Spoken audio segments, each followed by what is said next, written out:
All right, welcome to the Fans Perspective. It's your boy Boogie 45. It's my boy JD in here. How you feeling?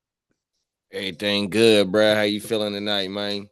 Everything cool, man. You know what I mean? It's hot Saturday night. I seen the weather starting to change and whatnot. You know what I mean? Uh, So, let's see what we got across the desk. Um, all right, so we're going to start with PA, man. This about this PA judge. You know what I mean? Hold this up.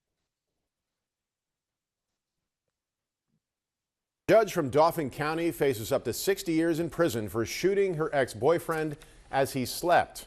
A jury bust from Delaware County convicted Sonia McKnight of attempted homicide and aggravated assault charges. The shooting happened inside the victim's home in Susquehanna Township in February of last year. Prosecutors say he repeatedly asked McKnight to leave when their relationship ended. McKnight, now suspended as a magisterial judge, shot her estranged husband back in 2019 after inviting him over to help her move furniture.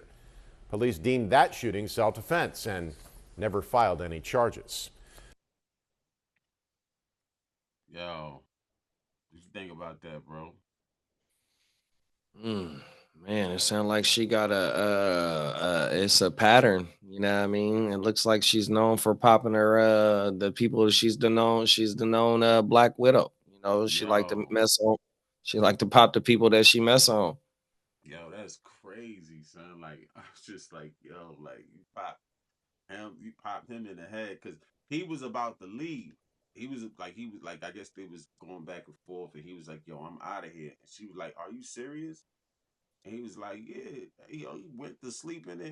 She tried to pop him in the head. Well, she did shoot him in the head, like, but he survived. Like, I'm like, yo, this is a second dude too, and she putting niggas in jail. I'm just like, yo, what the hell? Like, Right, yo, a that's hundred crazy. percent.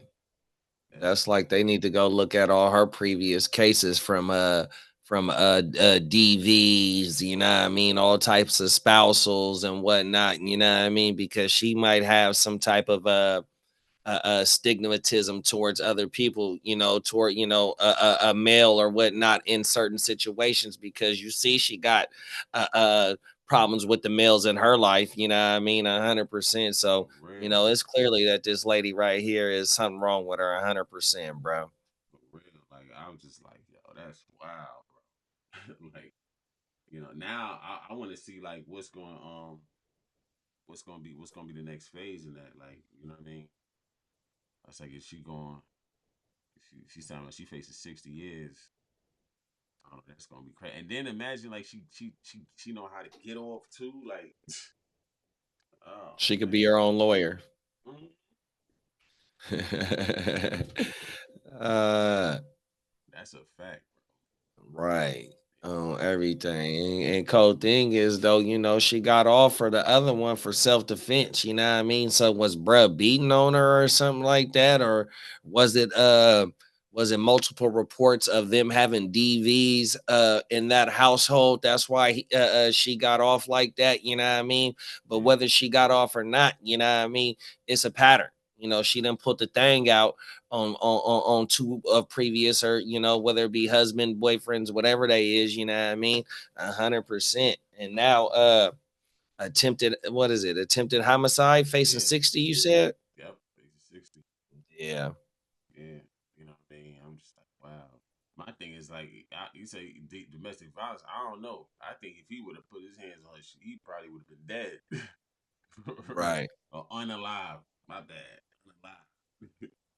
I'm just like, oh man, that's crazy. On everything. Anything going on this one? Man, she's innocent until proven guilty, you know what I mean. She's gonna be able to fight her case with a damn good a defense, but it's a pattern there, 100%. You know what I mean, shots done been fired off, they can find that, they can tell that with no problem. You know what I mean, somebody's leaking, you can tell that with one problem, the other person ain't leaking, you know what I mean, there it is there. So you know That's hopefully crazy. she get her stuff right, man, and she gonna have to. If she's found guilty, she gonna have to serve that time like she been handing out times to other people. 100%. Yes, sir. For real. I mean, well. moving along. Let's see what they got next in the tube. All right, so Jack Dorsey. Hold up. Okay, yo. So Jack Dorsey is calling for uh, about he basically wants electoral property laws abolished. Right? He's saying that there are much greater models to pay creators. So let's see what he's talking about. Elon Musk, the CEO of Tesla, and Jack Dorsey, co-founder of Twitter, as well as Square, now called Block, have ignited a debate over intellectual property rights. The tech mags, the tech magnates, uh, have suggested a complete eradication of IP laws, a move that has stirred controversy in the tech industry. What happened? Dorsey initiated the discussion with a post on X saying, delete all IP law. Musk, who owns X, formerly Twitter, promptly agreed with Dorsey's sentiment. The discussion comes amid ongoing lawsuits faced by AI companies, including OpenAI, co-founded by Musk, over alleged copyright violations. As you know, with the AI, they take different ideas and put it together to formulate whatever idea that you type in the search engine, right? Right. So it says this is the tweets right here: delete all IP law. I agree. And then the debate has drawn. Well, let me see. Okay, the debate has drawn a mixed bag of reactions. Tech evangelist Chris Messina supported Dorsey's stance. He wrote on Blue Sky Social, Jack has a point, as automated IP fines and three strike rules for AI infringement may become the substitute for putting poor people in jail for cannabis possession. Meanwhile, others, like Ed Newton Rex of Fairly Trained on Blue Sky, criticized the interaction between the tech executives. Tech executives declaring an all-out war on creators who don't want their life's work pillaged for profit. Why it matters. The exchange of views between the tech innovators come at a time when meta platforms, AI models have been caught in a copyright lawsuit over the use of pirated ebooks for training. Dorsey's and Musk's recent comments are in line with their long-held views on intellectual property rights. Dorsey has been a vocal critic of IP laws, viewing them as barriers to innovation. In his subsequent post under the current one, he argued that the current IP system restricts creativity and unfairly benefits gatekeepers at the expense of creators. There are much greater models to pay creators, while claiming the current ones take way too much from them and only rent seek.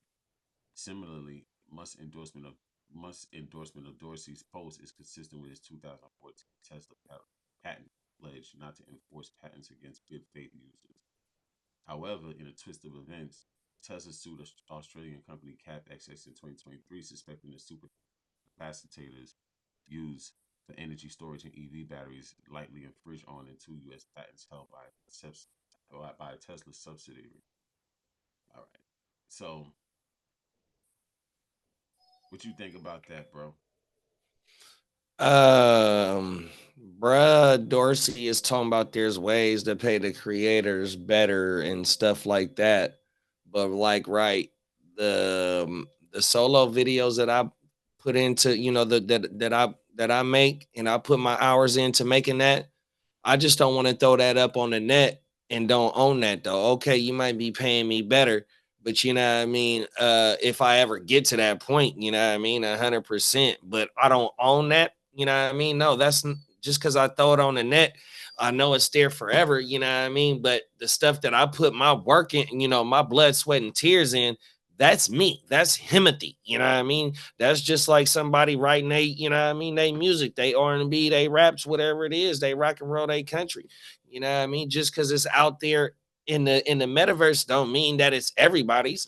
Now we can double back and you license it, just like the Pat McAfee show. It's on ESPN, but ESPN don't use that. It come up on the ESPN channel, but that ain't their show. So if that's what we talking about, then yeah, okay, I'm fully with that. You know what I mean? It was a lot to take into right there, and I got to get a little bit more well versed on this. You know what I mean? This topic right here.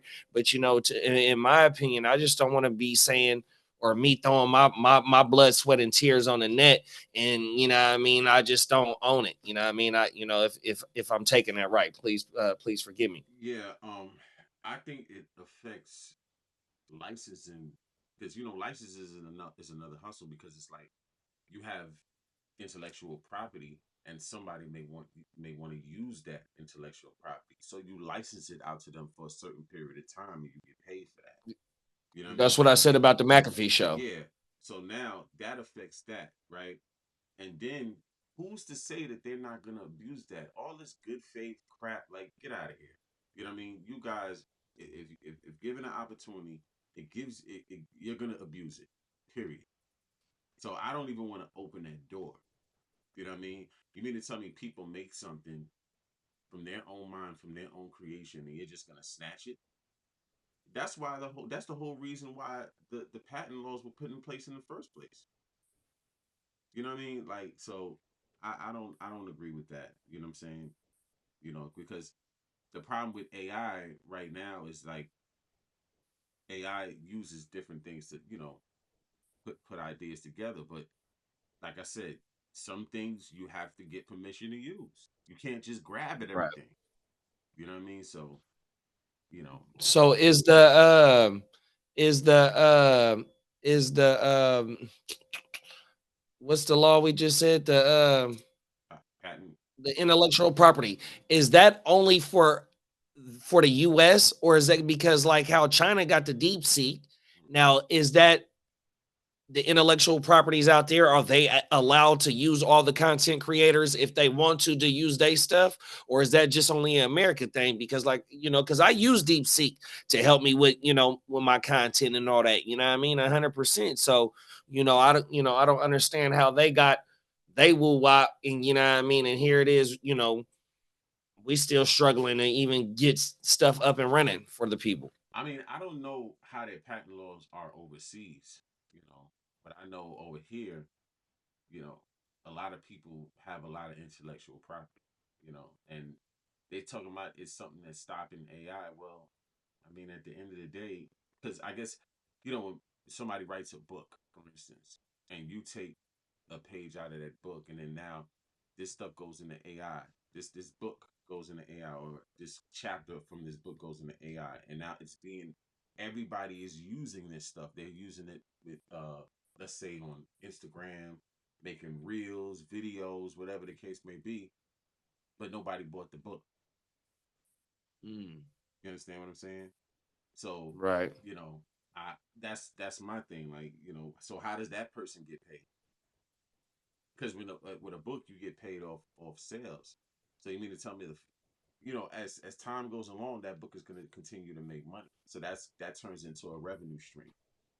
You know what I mean? So you might have the first week or the first month sales or the best first year or whatever. But after that, after that big boom, when the book drops, you have continuous sales as you move along. So you mean to tell me that you know you're gonna cut people's and just take people's stuff and cut their revenue stream? You know what I mean? Like if you want to use my property, you got to pay me. Simple and plain. I don't care And that's what another they thing, though. Like, right? I mean, with all the intelligence there is, what I mean, they shouldn't have to use other people's properties to go ahead and further their technology. What I mean, put the work in to make that. What I mean, cover every angle there is. That's why you got that technology to do that. but You don't need other people's work. but somebody just used his technology to create to you know as far as the EV battery goes, and he turned around and sued them. See, that's the thing. It's like you wanted when it's not beneficial to you, then you want to like, oh no, no, But then when it's beneficial to you, you want to trample over people's rights and laws, and no, no, no. You know what I mean? Like absolutely not. Because you're killing the revenue streams of people who create content and people who create books and you know um, even music. You know what I'm saying? Because you're saying intellectual property. Music is intellectual property. Your podcast, what we doing right Yeah, now, is intellectual property. You own this. that's what I'm saying. So you guys are not going to be able to pick and choose. what you want to use, and then kill people's revenue streams. Because that's another part of a way how people get paid. With intellectual property. If somebody uses this stuff without permission, they get sued. They have to pay a tax. You know what I mean? Not to mention, if you drop something, book, music, whatever the case may be, the sales, down the line, the revenue stream, you're killing that because people now are using your stuff without your permission. So they don't have to buy it once they start doing that. You know what I mean? And another thing is too, is that it gets real serious when it comes down to music, because it's like, okay, people are right. People, that's how people get paid in music is, through these laws, by owning things. You know what I mean? Owning, brands, labels, lyrics, artwork, production, all that's intellectual property. Yeah, no, for sure. Like when we play the GTA, in order for that music on there, they got to license that music for for a certain amount of years. Yes, they do. 100%. Just like when like 2 years ago, certain songs had to be removed from the GTA 4. They did an update and everybody thought something was going on. Oh, we're gonna be able to start going back to Liberty City and all that woo wop. But what it was is they just end up taking some music off because they didn't have a licensing no more for that for them tracks no more. 100%. Exactly. So my thing is, at the end of the day, I can't, like, as much as I want, I can't play music on YouTube, if I'm creating some content or whatever the case may be. And I understand it, even though I want to do it, I understand why there's, laws and consequences in place for doing that. You have to get permission. You know what I mean? So when I create my stuff, that's the same way I feel. I don't want nobody just running off of my ideas just because, you know what I'm saying? So yeah, Yeah, no, definitely. but just them trying to entertain that talk, they're gonna try to find some kind of slick way to try to get around that. But people see, when people talk about voting, it's not just the presidential vote. You know, like laws that protect stuff like this is things that you should vote for. You know what I mean? So that's what I'm saying when it comes to that, man. Anything going out on that? Man, hey, shout out to all the content creators, man. Stay grinding, man. On your stuff, man. You know what I mean? 100% of nothing is still nothing. 50% of 100 is 50%. Stay grinding. You know what I mean? Whether you want to be wherever you at in your career of content creation, you know what I mean? Just know that we trying to get chalupa it out for this, you know what I mean? So, stay 10 toes and tunnel vision, man. 100%. So, next topic, aliens and the CIA. Right. So the CIA put out a document, saying that aliens had turned some soldiers to stone. You know what I mean? So, let's see.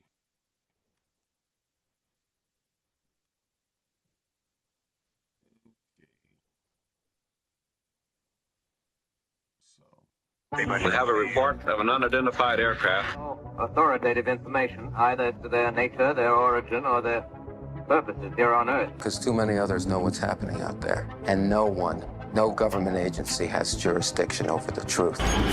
A declassified Cold War-era file from the CIA has gone viral over its coverage of a supposed clash between Soviet soldiers and a UFO, whose passengers reportedly turned the troops to stone before blasting off. These unidentified flying phenomenon or objects, I don't know what they are. Reportedly, following the collapse of the Soviet Union in 1991, the CIA acquired a 250-page KGB report recounting the events that transpired after a platoon fired at a flying saucer over Ukraine. The report included eyewitness accounts and pictures of the aftermath, which one American agent described as a horrific picture of revenge on the part of extraterrestrial creatures, a picture that makes one's blood freeze. The report claims that Soviets conducting a training exercise in Ukraine spotted a low-flying spaceship.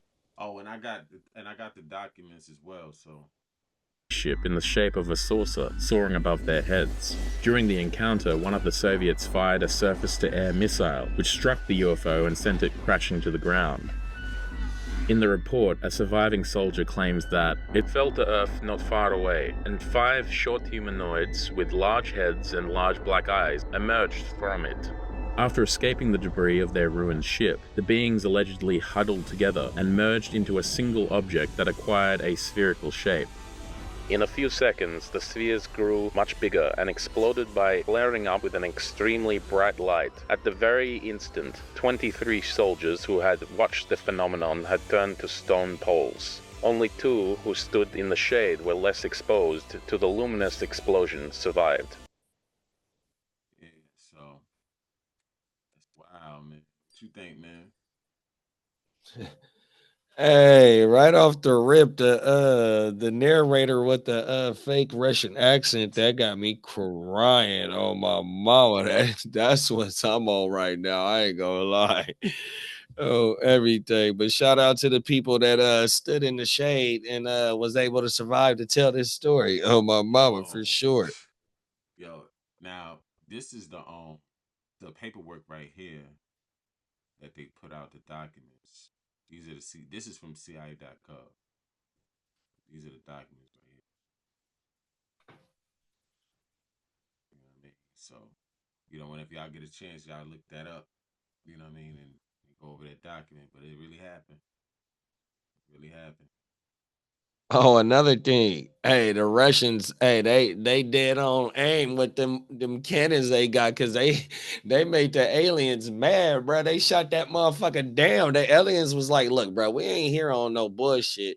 But since you want to fire off these little rockets at us and whatnot and take down our ship, we gotta make you pay.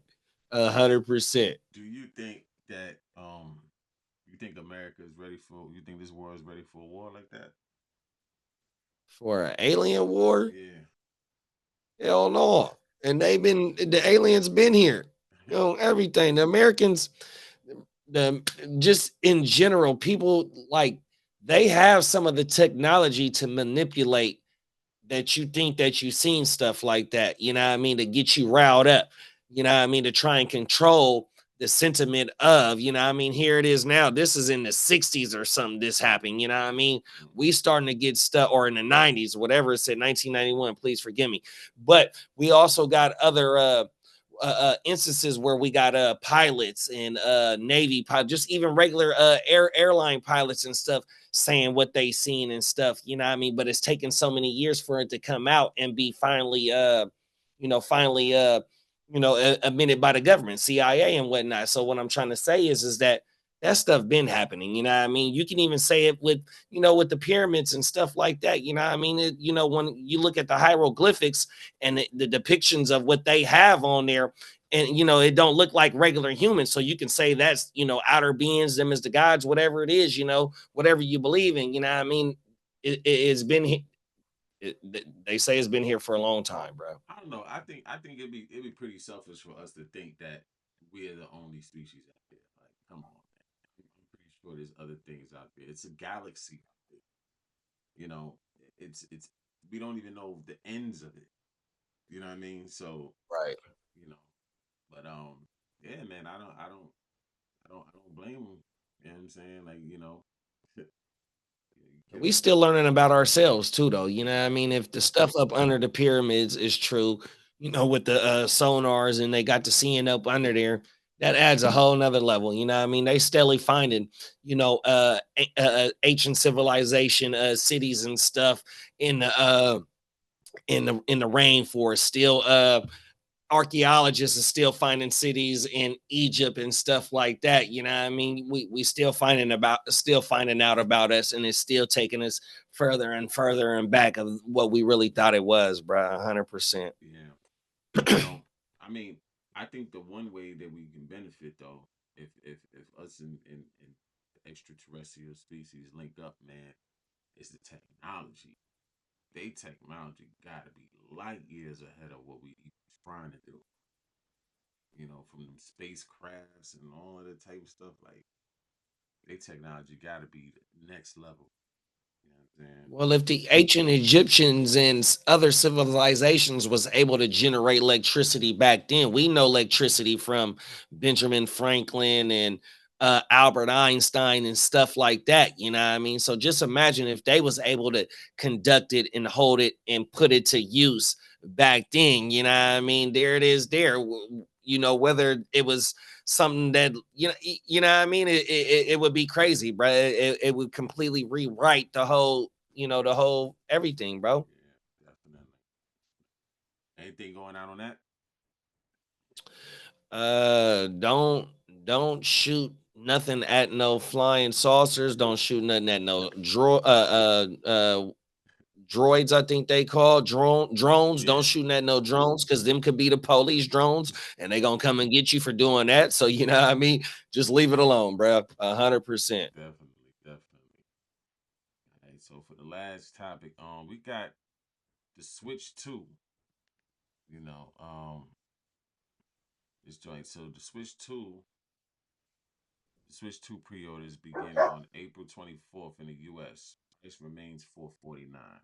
So it was supposed to be more than $449, because of the whole tariffs or whatever the case may be. So, but it says Nintendo has announced that Switch 2 pre-orders will begin in the US on April 24th, 2025, and that the original price of $449 and the launch date of June 5th will remain the same. Nintendo shared the news on its website, while also confirming Switch 2 accessories will experience price adjustments from those announced on April 2nd due to changes in market conditions. It also notes adjustments to the price of any Nintendo product that are also possible in the future depending on market condition. Alongside the base price, the base console price remaining the same, Nintendo did confirm the Switch 2 plus Mario Kart bundle will remain at $499, and the prices of both physical and digital versions of Mario Kart World $79, Donkey Kong Bonanza $69 will not change at launch. Nintendo also shared a list of pricing for the console, games, and accessories as of April 18th. You can check them out below. So they're coming out with the accessories for it. They can, get ready for the Switch 2. But yeah, this is dope. This is dope. Yeah, you ever mess with the Switch? Yeah, Sun got one upstairs. 100% Yeah, so now on everything. this one's supposed to be like, like a step up from that one. And I ain't gonna front, like Switch 2 on a big screen looks crazy, man. Yeah. It looks crazy. Let me see. Yeah, that Mario Kart. That Mario Kart is classic. Oh, okay. You finna pull it up. Yeah. So, Nintendo has finally announced its highly anticipated sequel to the Yes. Nintendo Switch, the Nintendo Switch 2. And while I do implore you to check out our very own Scott Stein's hands-on with the hybrid console, I thought I'd run you through a specs comparison with the OG Switch for all the owners thinking about upgrading. Now, this is strictly an on-paper comparison, so do make sure you come back to CNET when we give you more coverage of the Switch 2. Okay, starting with price and storage. The Switch 2 has an internal storage of 256 gigs, while the OG Switch has 8 times less at 32 gigabytes. Now don't get it twisted. Like the Switch, it's not graphically complex as the PlayStation and Xbox and stuff like that. But for what it does, the graphics that they use, they max it out. So visually, it looks it looks dope on it. Like the higher the resolution of the TV, like the not the resolution, the refresh rate of the TV, the better it looks. Both have expandable storage, with the Switch using micro SD and the Switch 2 using micro SD Express, a card that does provide faster loading, but unfortunately is not compatible with the OG Switch, so you can't bring over your old memory sticks and put them into the new Switch 2, unfortunately. That's whack. That's whack. Memory cards should be universal. That's whack. And for price, the Switch was originally $300 at launch. The Switch 2 will be $450. Design-wise, there are a few differences between the two consoles. In terms of physical dimensions, the OG Switch measures approximately 9.4 inches wide and 4 inches tall, with the Joy-Cons attached. The Switch 2 is so that's a Switch. And they got another one on the graphics. Let me see.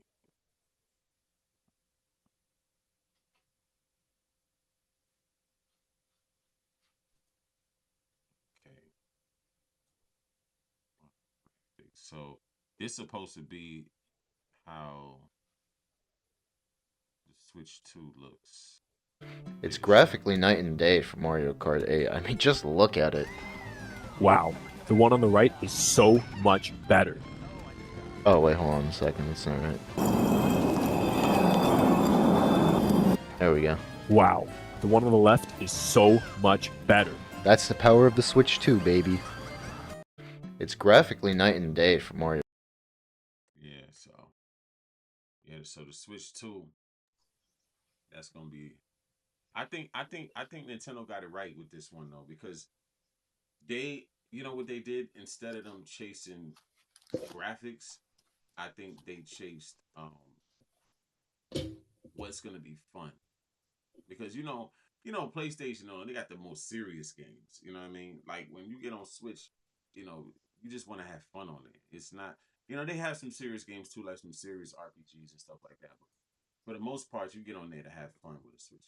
It ain't. Come on now. It ain't too much. It be the homies be at the house, or it be some homegirls at the house, y'all having drinks. Like it go back to like the Wii and stuff. Like on the Wii, you had the bowling, you had the baseball, you know what I mean? And with the Switch, it took it to that too, because you can have 4 players playing the Mario Kart, you know what I mean, man. Hey, the Switch go crazy, bro, 100%. You know what I mean? The GameCube, you can have 4 people playing that joint. You know what I mean? And I remember like on the Switch, the one thing I wanted to get was they have the Nintendo 64 controller that you can use with the Switch. You know what I mean? Mhm. And they also have the one from the first Nintendo that you can use on the Switch as well, and the Super Nintendo. So Oh, that's they big. always sold out every time I see them. They want to charge you, they want to add their tax on it or whatever. But yeah, I bought me a Switch, and the good thing about the Switch is a handheld and a console. So you take the joint, you put the HDMI into the holster, and plug it up to the TV, and you could take the controllers, and it could be 2 controllers. Just the 2 halves can be, you turn them sideways, they could be full controller, Mhm. and you can put both of them in. It's like a controller piece. You put both of them in and make a full controller out of it. Like it's the innovation and the ability to, when people go in there, they can have fun. You know what I mean? I think that's what really sold the Switch, and it's portable. And it can keep up with a lot of, like, they still have a lot of people's favorite games on there.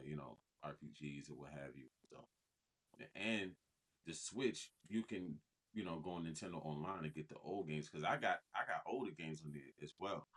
Well, and that's the thing too. They also update the nostalgia games. You know what I mean? The regular Mario, that's always getting updated and shit. Cause like that's one of the main reasons. Even though I bought the Wii for my daughter, but the Wii when the Mario came, when the Wii first dropped, and that Mario dropped like it was the Mario from 1988 when I was playing Mario, I'm like, oh yeah, we got to have this 100%, and I'm got the controller moving with it and all types of, and all it is just a Wii controller. Oh my mama, man. Hey, Nintendo is, like you said, is highly innovative. It is damn fun, 100%. It gets you active, you know what I mean? Because you can be up wiggling with it, like you said, you can be on the go with it, you know what I mean? Like when you got a house full of people, bro, like I said, with the Wii, bro, with the bowling, man, that bowling used to be off the chain. So like I ain't played on with the Wii, I mean in a Switch in a minute. Son got one of them joints up there, but he also got the virtual reality. So he be on the VR more than he be on his Wii, but he also got the Xbox too. So he got all the joints, you know what I mean?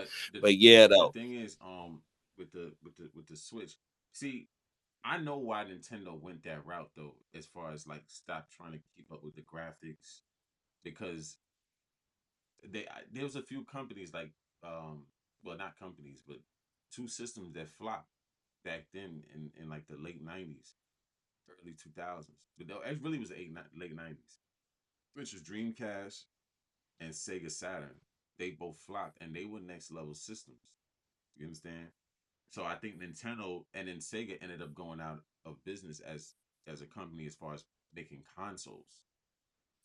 They stopped making consoles. They still make games from time to time, but they stopped making consoles. Right. So um I think Nintendo's thing was, we don't want to spend all this money and then be at a loss when we put the system up for launch, and then have to make our revenue over time. You know what I mean? We rather make it, ill enough to where the cost is low. So we do have to, we don't overspend on the system. I would think that was Nintendo's whole point. But people can still have fun, and it's still a usable system, and it created its own lane. You know what I mean? So Yeah. because with But they was on PlayStation, a they was on oh no, but PlayStation, when PlayStation 5 dropped, PlayStation wasn't making no money coming out the door, because it was a lot to make the PlayStation. So they had to, they had to wait for years to pass before they actually start seeing some profit. You know what I mean? Then the scarcity and all of that. So you got to have deep pockets to ride that out, and then you got to hope you make your profit. When once the scarcity goes away and it's in every store now, you gotta hope you make the money that you spent and some. You see what I'm saying? So I don't think I think that's risky. Yeah, I think Nintendo looked at that as risky, and they went the other route. You know what I mean? So yeah, but it took them a minute because, like I yeah, the said, Wii was like I the come into beginning. the The Wii was like the beginning. I come into the game when my first video game system ever is the first Nintendo in 1988, 89, whatever it was. And so as the evolution of video games got to going on through the years, I mean, once the first PlayStation and all that started to come, and you had the Nintendo 64, that was kind of like the end of my Nintendo run. You know what I mean? Even in the mid 90s, I really wasn't rocking with no Nintendo system. Nintendo brought me back with the Wii, even though I got the Dreamcast for my daughter as well. And I think the Dreamcast came before the Wii. I mean, not the Dream, I mean the Dream, what's the little small one that got the little four things on the Nintendo? The GameCube, excuse me, the GameCube. GameCube. I got the GameCube and the Wii here, but the Wii is what brought me back, and the Wii was like 06, 07. So from late 90s, that's like 7 years, bro, that it took for me to come back as a Nintendo player. You know what I mean? So, I mean, you still have your hardcore Nintendo fans and all that, but it took for them a minute to get back into the market and really just, I mean, have a product that was really booming like that. Yeah. So let the fans know where they can find you at. Hard to Start podcast, man. You just type it in anywhere you want to, man. Hard to Start podcast, in all one word, man. I'm Hard to Start JD, man. Tap in, man. You can find me on the Fans Perspective, man. 100%. All right. So yeah, it's Fans Perspective on YouTube. Boogie Vision 45 on Instagram. Instagram. Peace. Gone.